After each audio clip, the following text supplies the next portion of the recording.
Hey, what's up? This is your girl Diamond. How are you? Hi. Yay. I want to tell you all a story. Is it all right?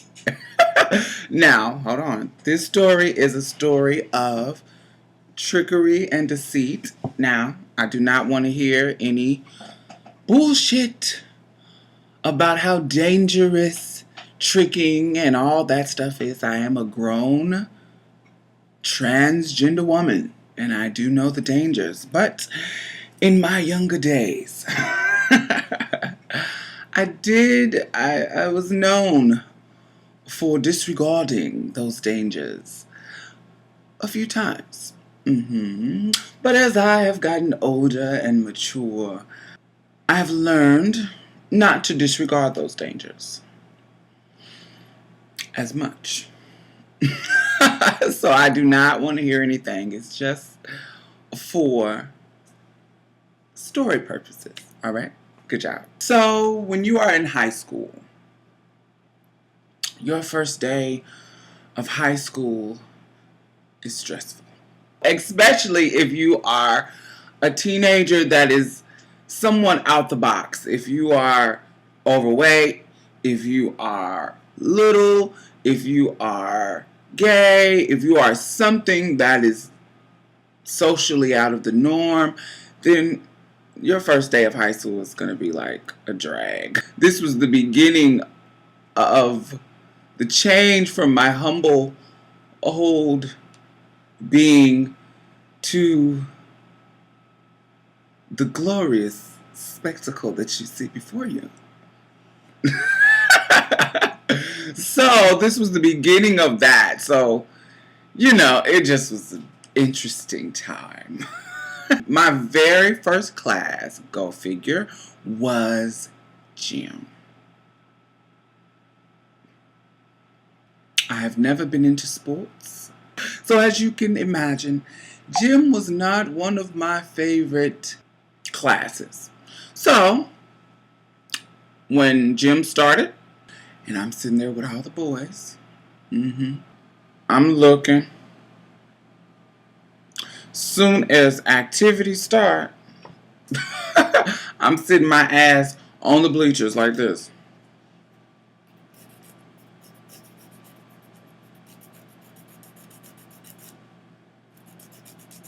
If they got on basketball shorts, I might be bird watching to see who is packing. But other than that, I'm sitting on the bleachers. And I met one of my best friends to this day, Mario. He's been on my channel, but the video is deleted. Hey, Mario, how are you? I met him, and we have been friends ever since then. And he would be on the bleachers with me. Hey, girl. Because he was gay.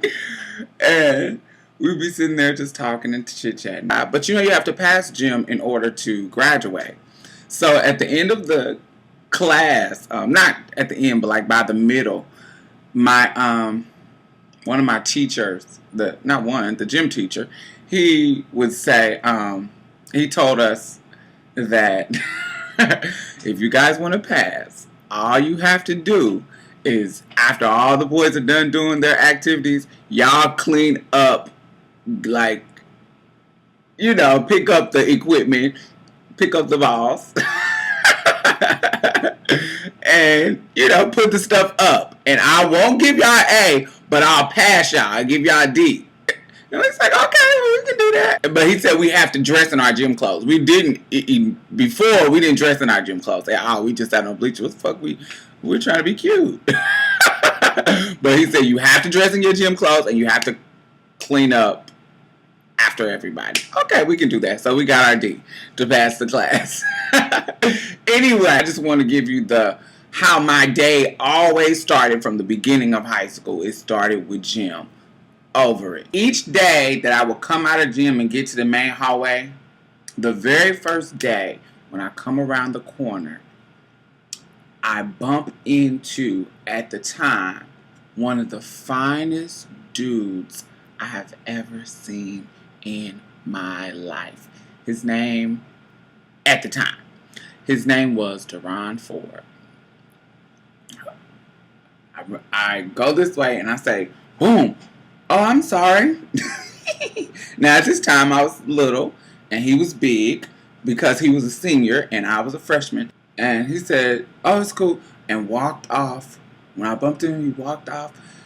And I looked up in his eyes and I was like,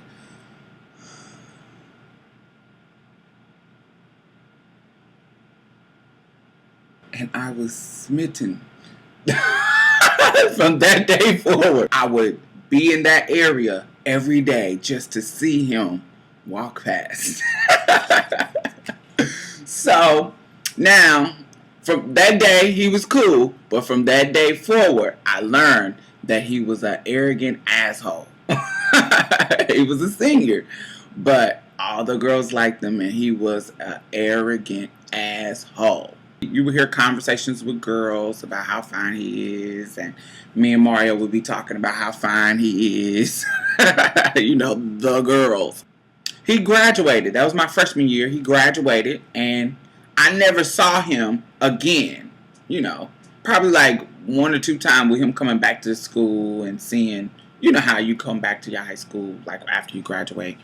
Years later, years later, when I'm a full-grown woman,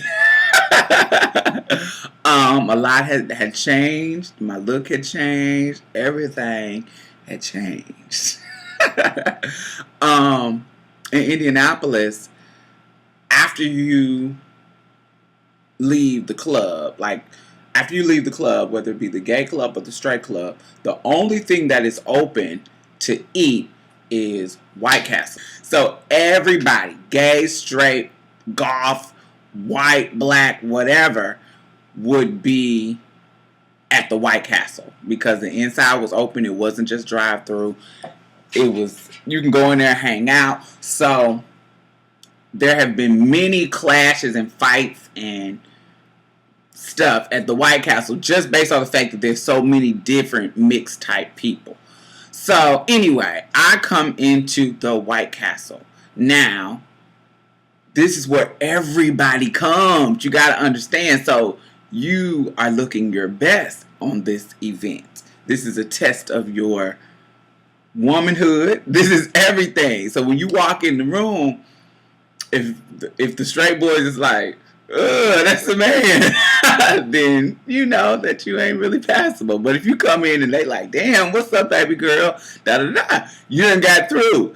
And like, it's an unspoken rule that all the gay people who know you don't say nothing. So, because it's funny to them that you're tricking them. So you go up to the thing, you walk past everybody and go up to order your food, and then you sit down, da da da da. So I walk in, and of course I get my life.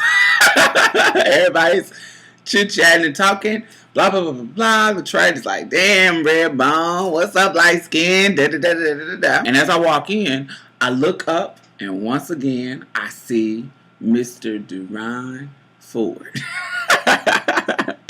And he is absolutely gorgeous. Still. Just, except now, it has some grown man on it. He got the full beard. He got a bald head. It's full beard. He's body. He's just a man now. Still the same over the top fineness, but he's a man now. So now, I'm a different type of person. I'm a total different type of person in personality and look. I am a predator now. If I want you, I go after you. You feel what I'm saying? Back then, I was kind of just passive, like, "Oh, I never could have that." But now, as a grown woman, at this point, I'm a little aggressive. So, you know, I know how to put my face on and, "Hey, how are you?" And really just come at them when I want them. And that's exactly what I did. If this is the chance for me to get them, this is no longer a sexual arousal thing. This is an ego thing. I have to have you on my record. Everybody in my high school loved you. Just for my insider self-esteem. I have to have you on my record. I have to have those, even if I don't tell anybody.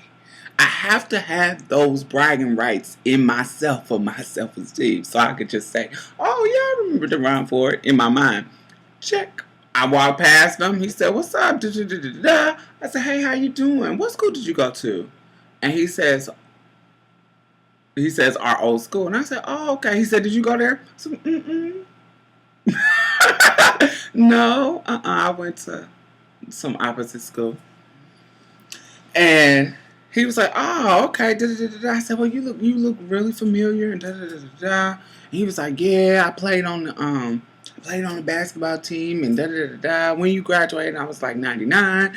And he was like, oh yeah. He was like, yeah, you probably remember me from basketball and Still the arrogant prick, same thing. You get all of that he was giving before. None of that has changed. And so I'm sitting there, And so I'm sitting there looking cute, batting my lashes, saying the right things, and he asked me for my number. So I say, well, boo-boo, you fine as hell, but I can't give you my number because I have a boyfriend. But we going through something right now, and, I'm kind of mad at him, and I kind of want to do something that can get back at him because he cheated on me. So, honestly, you fine right now, and, you will be my perfect revenge. And his face did like this. Oh. Then what's up? So, being who I am, right there on the parking lot, I go to his car and we do some nasty stuff. Some grown people stuff. Since I was a grown woman and he was a grown man, we did some grown nasty stuff. After that, I leave and go home. And I don't see him again for a long time. A couple of months later, probably like 4 months later, I'm already in the White Castle. And in the White Castle, like I said, I told you how this place is. It's straight and gays all together. And there's been a lot of fights and a lot of different stuff. Some weekends it's all good. Nobody trips. Some weekends it's fights. So, one of my friends, she's an unpassable transsexual. And they are giving her the business. And I'm very fight for my people. So, I kind of jump into conversation and say, why the hell are y'all bothering people? You don't know who is what and blah, blah, blah, blah, blah. Everybody got a right to do what they want to do, and I'm a motherfucking transsexual. And ain't none of you motherfuckers gonna do shit to me, and da-da-da-da-da-da. So I'm clocking my own team. Everybody is saying stuff.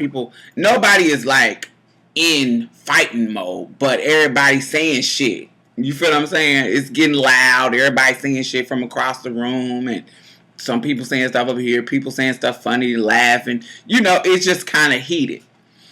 Next thing I know, Deron Ford comes in with a group of dudes. And one of the dudes is somebody who 100% knows who I am. Because he has seen my change over the years for different experiences, from us working at the same place, from us going to school together, because he went to a down south school with me as well, the same school I went to. They like, what the fuck is going on? The group of dudes, they like, what the fuck is going on? So everybody is filling them in on what's going on. And of course, my tea comes out and da-da-da-da-da. So once my tea comes out to him, he's like, this bitch got me. He didn't say that, but in his mind, this bitch got me. When I get my food, me and my homegirl walk past them, and like it's nothing. I really ain't. I see him, but at this point, what can you do? I walk out to the car. I'm telling my homegirl, you know, the story, the history of me and him. And I'm like, oh man, they gonna tell my tea. Even though they had already told him my tea at the time. I didn't know if it hadn't because I wasn't just really, you know, paying attention. I was kind of, once he came in, I was kind of, oh, calm down, bitch. You got the people in here that you done tricked. So we come out to her car. Next thing I know, he's coming out of the White Castle by himself. His homeboys is still alive. He's coming out of the White Castle, and he comes over to her truck to the passenger side where I'm in, and I roll down the window, and he was like, "You got me." Now I know who you are. Why you didn't tell me you went to Arlington? And I was like, boy. So he was like, I know exactly who you are. You got me. That's what's up. Alright. And he was like, I just want you to know I know you got me. And that's alright. And he walked back into the White Castle. And I rolled the window up, hard like this.